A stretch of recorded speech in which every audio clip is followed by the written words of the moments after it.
catcalling at street harassment ay mga uri ng pang-abuso at panghahalay. Ito ay particular sa mga at LGBTQ individuals. Ito ay maaari pangyari sa mga publikong lugar tulad ng kalye, mall o transportasyon.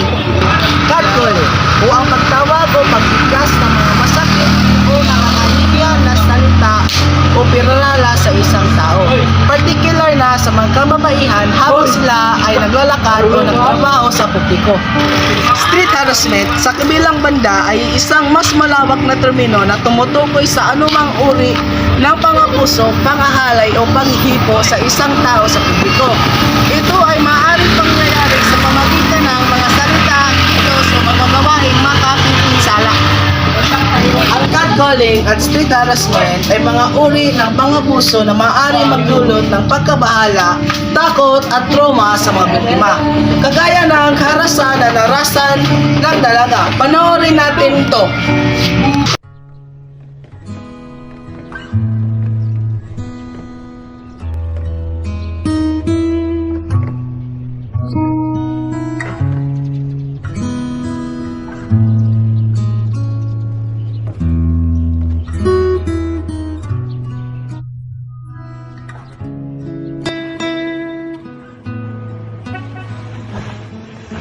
Juan, halo.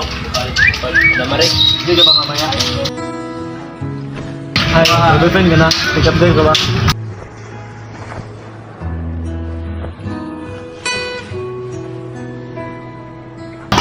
Tao po, pabili po. Ano po yun? Pabili ko ng napkin tsaka dalawang kita. Huwag ka sa napkin, miss. Dito ka na sa akin. Ay, mas tanggal yan. Pabayaan mo na siya, kulang lang siya sa pansin. Kung papatulan mo, mas lalala yun. Ito po. Oh, ito na. Salamat po.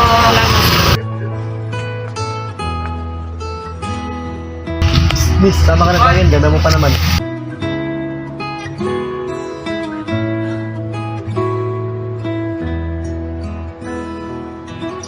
Ang mga taong nakaranas ng catcalling at street harassment ay maaaring makaranas ng mga negatibong epekto sa kanilang emosyonal, mental at pisikal na kalusugan.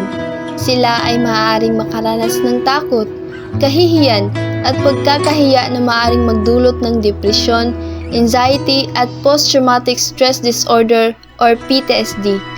Bukod dito, maaari rin silang makaranas ng mga pisikal na sintomas tulad ng sakit ng ulo, problema sa pagtulog at problema sa pagkain.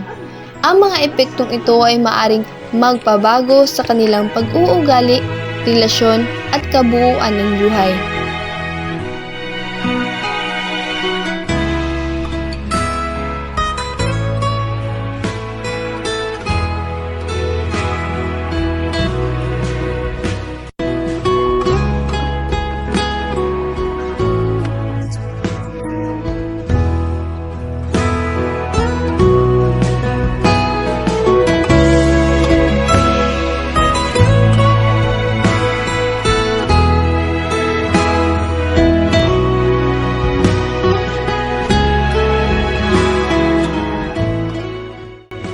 Kahit naka-uniform mo, 60 pa rin. Uy, miss. One shot bago pumasok. Ganda, abangan kita mamaya pag uwi mo.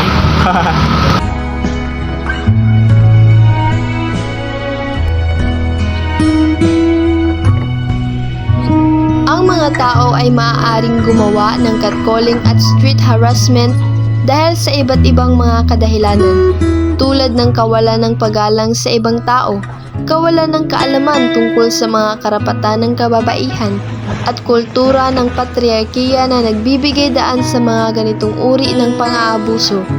Bukod dito, ang mga tao ay maaaring gumawa ng catcalling at street harassment dahil sa kanilang sariling mga issue at problema, tulad ng kawalan ng tiwala sa sarili, kawalan ng kaalaman tungkol sa mga tamang asal at kultura ng kalakaran na nagbibigay daan sa mga ganitong uri ng pang-aabuso.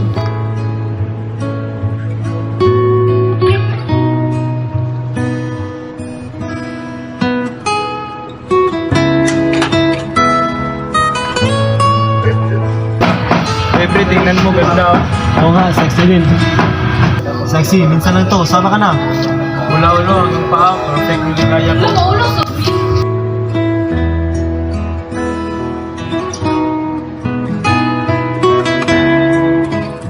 Nila ako. Hindi naman bastos sinusuot ko. Pero bakit binabastos pa rin nila ako? Napakalaswa na sinasabi nila sa akin. Hindi naman ako ganung babae. Bakit hindi nila ako Ang mga maaaring solusyon sa catcalling at street harassment ay kinabibilangan ng pagtuturo ng mga tamang asal at paggalang sa ibang tao, pagkakaroon ng mga batas at pulisiya na nagbabawal sa ganitong uri ng pang-aabuso, at pagkakaroon ng mga programa sa komunidad at paaralan na nagtuturo ng mga tamang asal at paggalang sa ibang tao. Bukod dito, ang pagkakaroon ng mga mekanismo ng suporta at pag-uulat para sa mga biktima ay maaaring makatulong sa pagpigil ng mga negatibong epekto ng pang-aabuso sa pamamagitan ng pagtutulungan ng mga individual, komunidad at gobyerno. Maaaring mapigilan ang catcalling at street harassment at mapanatili ang isang lipunan na ligtas at respetado para sa lahat.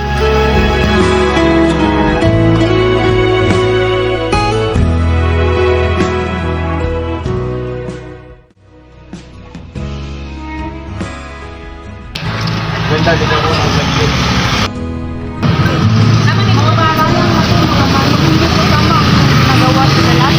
Bakit? Ano bang ginagawa ko sa kanya? Natawag ko lang ko siya. Ano? Pinahon ka kayo. Oo, wala ko kayong ginawa sa kanya. Pero hindi ko pagkalang ang ginawa sa babae. Bakit? Dapat maging masaya siya dahil tinuro siya. Mali po iyon. Isa yan sa mga paglabag o pang-aabuso sa kalidad at dignidad ng isang tao ang iyong ginagawa. Dapat po nirespeto niyo ang lahat ng tao dahil malaki po ang masamang epekto ng inyong ginagawa. Pasensya na, hindi ko alam. Sa kanya ka humingi ng tawad.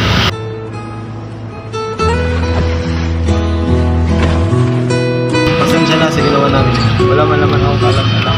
Akala ko'y katuwaan na o simpleng ginawa namin.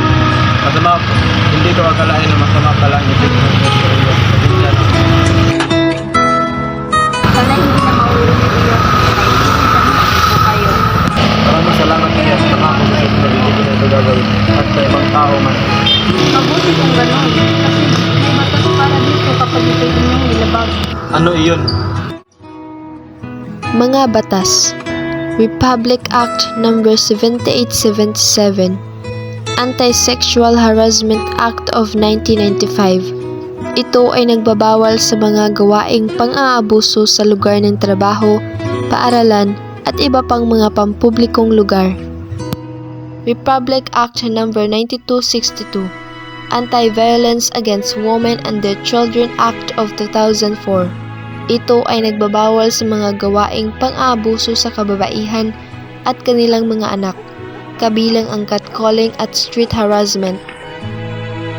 Republic Act No. 11313, Safe Spaces Act. Ito ay nagbabawal sa mga gawaing pang-aabuso sa mga pampublikong lugar, kabilang ang catcalling at street harassment. Presidential Decree No. 603, Child and Youth Welfare Code. Ito ay nagbabawal sa mga gawaing pang-aabuso sa mga bata at kabataan. Ang mga batas na ito ay nagbibigay daan sa mga biktima ng catcalling at street harassment na maghain ng reklamo at magkaroon ng hustisya. Grabe pre, ang bigat pala.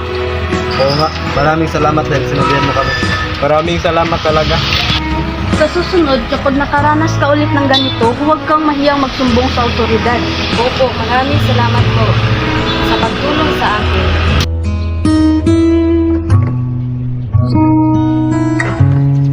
Tayo ay dapat magkaisa laban sa catcalling at street harassment.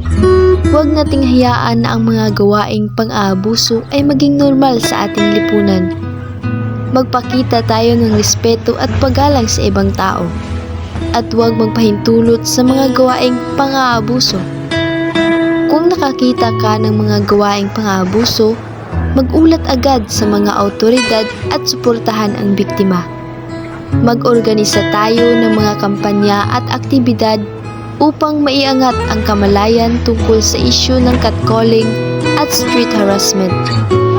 Tayo ay dapat magtulungan upang mapigilan ang mga ganitong uri ng pang-aabuso at upang magkaroon ng isang lipunan na ligtas at respetado para sa lahat.